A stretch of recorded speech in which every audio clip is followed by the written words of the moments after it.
Karim Benzema, les amis, sera absent entre 7 à 10 jours suite à sa blessure, en tout cas contre le Celtic Glasgow. D'après les pronostics et du moins les premiers diagnostics surtout des services médicaux du Real Madrid, il a été diagnostiqué une blessure au muscle semi-tendineux et aussi une surcharge au quadriceps, tous deux à la cuisse droite. Du coup on attend d'évolution. Et globalement les premiers pronostics, c'est une récupération de 7 à 10 jours, suivant bien sûr l'hygiène de vie du joueur, son professionnalisme, comment il va récupérer, s'il va bien sûr avoir une récupération assez active, si il fera tout ce qu'il faut en tout cas pour être guéri, suivant son âge, etc. Sa faculté aussi de son corps à se régénérer de différentes blessures, etc., des différents problèmes. Donc en général 7 à 10 jours. Certaines sources parlaient même de 2 à 3 semaines pour être sûr et certain qu'il n'y a pas de rechute, etc. Sauf que du coup, pendant ces laps de temps, Benzema va manquer le match ce week-end en Liga contre Majorque. Il va rater le match à domicile en Ligue des Champions contre Leipzig pour la deuxième journée de Ligue des Champions. Il va rater peut-être potentiellement le match en Liga à domicile pour le Real contre l'Atlético Madrid. Du coup, le derby historique contre l'ennemi historique de la ville, bien entendu, les Colchoneros. Mais pour moi, il y a deux possibilités. Soit le Real Madrid, du moins il y a Benzema qui est en forme, qui revient durant la semaine après 7 à 10 jours et qui arrive pile poil en forme contre l'Atlético Madrid, mais il va manquer de rythme, il va manquer simplement d'intensité parce qu'il n'aura pas eu beaucoup de semaines d'entraînement, beaucoup de jours d'entraînement entre sa blessure et le match. Il peut manquer de tout ça. Donc du coup ce serait un petit peu bête à mon avis de le faire jouer parce qu'il va manquer de rythme, il sera pas aussi important que d'habitude et pour moi du coup il sera forcément remplaçant contre l'Atlético Madrid et du coup contre l'Atlético Madrid soit il rentre en cours de match si jamais on en a besoin, qu'il y a un match nul, qu'on est en train de perdre et du coup qu'on est dans un mauvais pas et du coup il peut aider sur 20-30 minutes au risque par contre de subir des fautes contre l'Atlético Madrid qui va beaucoup mettre d'intensité, qui va beaucoup aller au physique, qui pourrait lui mettre encore plus de coups, lui faire encore plus mal et le blesser pour encore plus longtemps et du coup ce serait un peu stupide de forcer Benzema à revenir d'entrée alors qu'il manque de rythme et qu'il revient de blessure ou alors simplement Benzema ne joue pas contre l'Atlético Madrid et dans ce cas il profitera justement de la trêve internationale qui arrivera juste après pendant quasiment 10 jours, du coup 2 semaines de plus de récupération, du coup il manquerait les matchs avec l'équipe de France mais ça à la limite nous ça nous regarde pas, on s'en fout totalement et le Real Madrid aussi s'en fout totalement. Ce qui compte c'est que le joueur t'aide à court, moyen ou long terme pour ton club, que c'est après tout c'est toi qui le payes en temps normal et en temps réel. La sélection, qu'elle est Benzema ou pas Benzema, elle se débrouillera avec les attaquants qu'elle a. Il y en a plein. Après Benzema à la Coupe du Monde, bien entendu qu'il ira. S'il est en forme et qu'il n'est pas blessé, il est indiscutable, tu vois. Mais pour des matchs de préparation, on s'en fout un peu que Benzema ne parte pas en sélection. Et pour le coup, comme je disais, soit Benzema sera titulaire contre l'Atlético Madrid, mais seulement s'il est à 100 ou 200% de ses possibilités, malgré le manque d'intensité qu'il aura eu, avec le manque d'entraînement, etc., à cause de sa blessure. Mais pour moi, il vaudrait mieux qu'il soit remplaçant, qu'il joue que 20 minutes ou pas du tout. Comme ça, au moins, il bénéficie entre cette semaine-là qu'il rate et les 10 jours globalement de 3 semaines de récupération. Parce qu'après, il faut pas oublier qu'après la trêve, on va affronter des équipes comme le Barça, comme le FC Séville, comme Villarreal, comme enfin tu vois, les grosses en tout cas mastodontes de Liga. Il y a aussi surtout les 6 matchs globalement, encore les 5 matchs qui restent de phase de poule de Ligue des Champions. Donc tu vois, il y a quand même des grosses échéances à venir pour le Real. Et avec ou sans Benzema, il va falloir en tout cas donner le meilleur de nous-mêmes.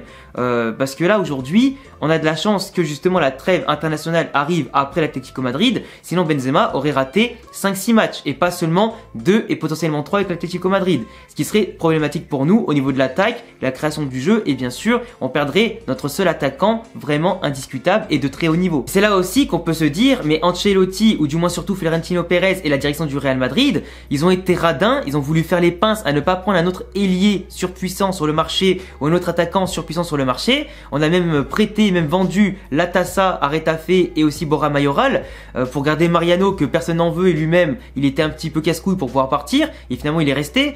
Donc tu vois au final on n'a pas de solution viable de rechange à part mettre Rodrigo en pointe ou maintenant Eden Hazard en faux numéro 9 comme Ancelotti est prévu depuis le début de saison et comme il l'a fait contre le Celtic Glasgow pardon quand ce Benzema est sorti. Au final Hazard c'était un but une passe D contre le Celtic mais il n'a pas fait un match si exceptionnel que ça dans la production du jeu etc. Un attaquant du moins un demi-attaquant qu'on a du mal à trouver, qui a du mal à faire la différence, qui ne percute pas, qui va pas au duel, qui ne met pas d'intensité, qui n'a pas le coup de rein de d'habitude ou du moins qu'on aimerait qu'il ait. Du coup forcément jouer avec Benzema ou avec Eden Hazard c'est totalement différent. Certes Hazard participe au jeu, du moins il l'essaye en décrochant un maximum mais il ne sait pas aussi bien bonifier les autres que Benzema le fait. Il n'a pas aussi un poids sur la défense adverse comme Benzema le fait, il se place pas aussi bien et sent pas aussi bien les coups que Benzema les sent et forcément on va pas jouer pareil avec la même intensité ni la même efficacité avec Hazard ou comme Benzema. Mais vraiment à part le coup de Gabriel Jesus qui normalement aurait dû venir chez nous, sans le fait que bien sûr on n'avait plus de place extra-communautaire, que malheureusement Vinicius a obtenu le passeport espagnol-brésilien le 4 septembre, du coup 4 jours après la fin du mercato. C'est quand même un gros dégoût je pense pour la direction madrilène qui avait vraiment prévu d'avoir Gabriel Jesus avec nous, qui aurait été vraiment pour le coup extrêmement utile et un bon complément à Benzema, en cas d'absence tout simplement pour le suppléer sur le terrain ou pour l'aider sur le côté, ça aurait été bien. Mais pour le coup, ouais, on n'a pas de solution de rechange. Donc là, aujourd'hui, on peut que faire confiance à Eden Hazard, qui, comme je vous le dis, certes, est en confiance maintenant, en demi-confiance, parce qu'il a fait une bonne rentrée l'autre jour et qu'il a été décisif. Mais pour moi, il faut que ça continue. Et là, contre Mallorca dès ce week-end, je pense très clairement qu'il va être titulaire. Après avoir comment Ancelotti va sentir le match contre Mallorca, avoir aussi ce que Hazard fera contre Mallorca, s'il fait une contre-performance, il est clair que contre Leipzig, ce sera Rodrigo en pointe pour accompagner Vinicius et Valverde devant. Et pas Hazard. Tu vois, Hazard maintenant, aujourd'hui, ce qu'il lui faut certes, c'est de la continuité dans les matchs, dans les minutes jouées, mais aussi dans les résultats et les performances. Faut qu'il soit décisif, faut qu'il soit intéressant. Parce que si quand il rentre, il se passe moins de choses que quand il rentre pas, bah forcément tu vas laisser plutôt Valverde, Rodrigo, pourquoi pas retenter Asensio, enfin voilà, t'as compris. Et Hazard, il a besoin aujourd'hui d'être décisif et impactant dans les résultats, dans les titres, etc. Sinon, celui-ci va encore manquer de confiance, va pas oser aller au-delà des efforts qu'il faut faire, notamment pour aller au duel, dans l'intensité, dans la défense, la construction du jeu, etc.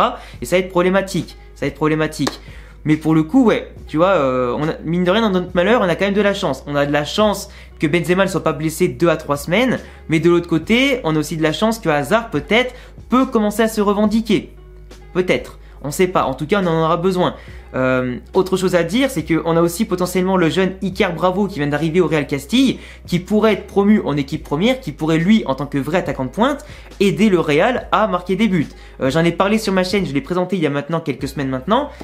Du coup, forcément, on a un attaquant espagnol, jeune, avec un gabarit différent de Benzema, mais qui a un football qui est très intéressant, qui est très efficace aussi, qui comprend le football, qui joue dans les espaces, qui est rapide, qui est technique, qui a une bonne vision de jeu aussi, donc qui comprend un petit peu où il faut se positionner, qui sent les coups. Donc pour moi, un attaquant qui a une grosse marge de projection et qui peut, et de progression, et qui peut beaucoup nous aider. Donc potentiellement lui donner quelques minutes par-ci par-là, ça pourrait être plutôt bon pour montrer à la direction du Real que ce petit c'est une vraie pépite et qui peut vraiment aider autant le Castilla que l'équipe première. Après c'est vrai, attention à ne pas bien sûr négliger le match contre Mallorca. Il est vrai aussi que de l'autre côté contre Leipzig, c'est une équipe qui vient de virer son entraîneur et qui en plus de ça vit un mauvais début de saison. Ils sont en Ligue des Champions, ils ont perdu 4-1 contre le Shakhtar et surtout en Bundesliga où ils font des contre-performances quasiment tous les week-ends malgré l'effectif qu'ils ont, malgré le retour de Werner, etc., malgré la conservation de certains grands joueurs ou très bons joueurs comme Nkunku, etc.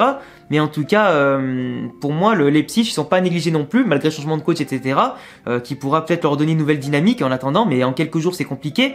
Mais sans Benzema, normalement, on a l'effectif à toutes les lignes, tous les niveaux, sauf un attaquant de pointe du coup, pour faire mal.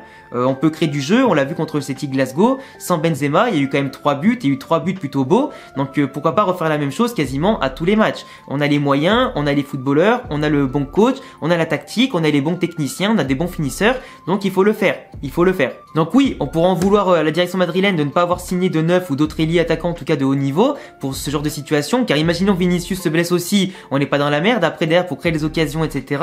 Mais globalement, Vinicius peut porter l'absence de Benzema avec des buts, il est déjà à 4 matchs consécutifs avec un but, c'est d'ailleurs son record au passage depuis qu'il est pro, donc pour moi il est sur la bonne voie, il a la lucidité, il est présent, il le revendique, en tout cas il prouve ses propos, donc pour moi on a quand même des joueurs aussi aujourd'hui qui peuvent se montrer encore plus, comme Valverde encore qui explose, comme Camavinga, Tchouaméni, etc., qui peuvent porter l'équipe avec de belles prestations et bien sûr consolider les moments, qu'ils soient bons ou pas bons. L'Atlético Madrid, c'est clair que sans Benzema, ça va être compliqué parce que eux ils vont défendre à la mort, c'est un derby, ils vont mettre de l'impact, donc avec Benzema, ce sera quand même beaucoup plus facile de les battre, sans Benzema un peu plus compliqué, mais peut-être que sans Benzema, à ce moment-là contre eux, on pourrait être un peu plus imprévisible. Attention bien sûr à ne pas faire la même contre-performance que contre le Barça par exemple au printemps dernier, où on a pris 4-0 sans Benzema, et il est clair que sans Benzema, on n'a jamais eu vraiment de très gros tests, du coup à voir ce que ça pourrait donner cette saison du moins. Enfin bref les gars, je vous laisserai me dire en commentaire ce que vous pensez du cas de Benzema, est-ce que pour vous il doit jouer contre l'Atlético Madrid s'il est à court de forme ou pas, surtout qu'on l'a bien vu depuis le début de saison, même si les stats sont présentes au niveau individuel avec des buts et des passes D dans le jeu, Benzema ce n'est pas ça, il est à court de forme physique, il est quand même rentré de vacances beaucoup plus tard que les autres, du coup il a moins d'entraînement que les autres, il est beaucoup moins affûté physiquement que les autres aussi, et ça se voit parce qu'il est un peu emprunté dans le jeu, il fait des erreurs techniques qu'il fait pas avant, il est beaucoup moins bien placé, il combine beaucoup moins bien avec les autres, Mais du coup, voilà. Après, on verra bien. Mais en tout cas, un Real Madrid qui gagne avec un bon ou mauvais Benzema, tant qu'on gagne, les stats de Benzema, on s'en fout un peu, mais c'est clair que si un Benzema il a des bonnes stats, ça veut dire que le Real fait bien son travail et que globalement, on peut gagner des matchs encore plus facilement avec un grand Benzema. Mais en tout cas, voilà, j'attends tous vos avis dans les commentaires. Laissez-moi en tout cas un gros pouce bleu si vous aimez le Real Madrid et mon travail en général. N'hésitez pas à vous abonner, à cocher la cloche et bien sûr me follow sur tous les réseaux sociaux si vous aimez le Real Madrid et globalement le football espagnol. Et à bientôt les amis pour prochaine vidéo. Ciao.